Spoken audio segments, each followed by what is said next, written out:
Now let's take a look at our next scale sequence that we are going to apply to scale shape number 3. But of course, you can use this sequence with any of the scales that we have already learnt or that we will learn by the end of this chapter, in the same way as you can take our previous sequences and apply it to this shape. Now, out of all of the sequences that we've learned so far, this is by far the most demanding.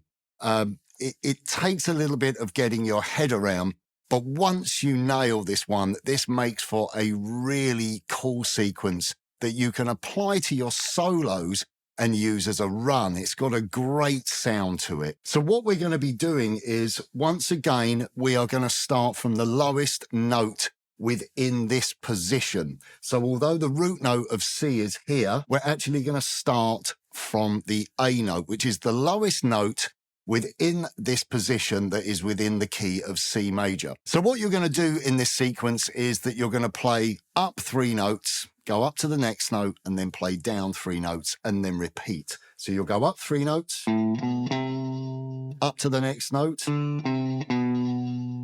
come down 3 notes. Then we go up to the next note, play 3 notes, up to the next note, and down 3 notes. But we're playing this with an 8th note rhythm, so it will sound like this.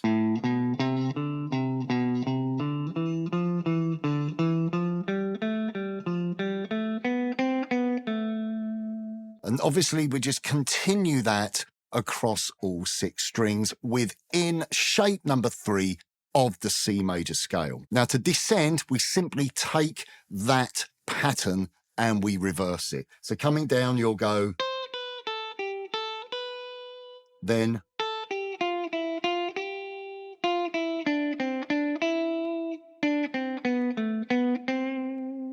and continue down through the remaining strings. So now I'm going to play through our 3rd scale sequence using shape number 3 of the C major scale. Here we go.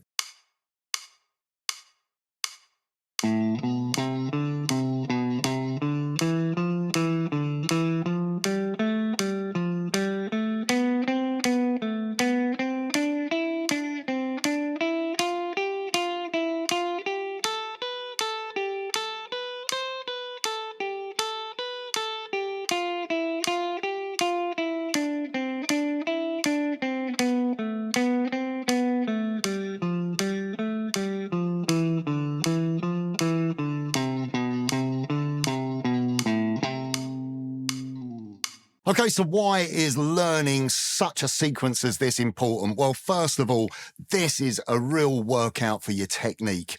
This is not only going to help you learn that scale shape and learn every note in that position from the C major scale, but it's also really going to help with your picking hand, as you're going to be using all alternate picking, as well as the coordination and the synchronization of your left and right hands working together.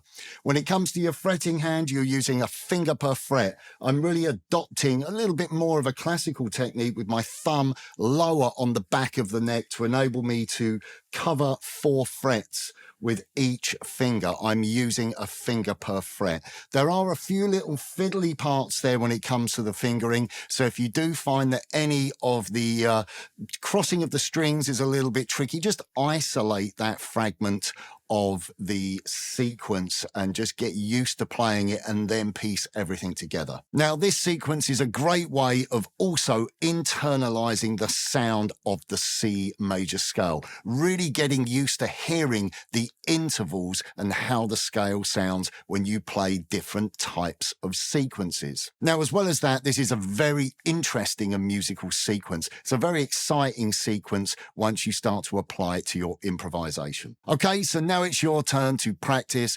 sequence number 3 using shape number 3 of the C major scale.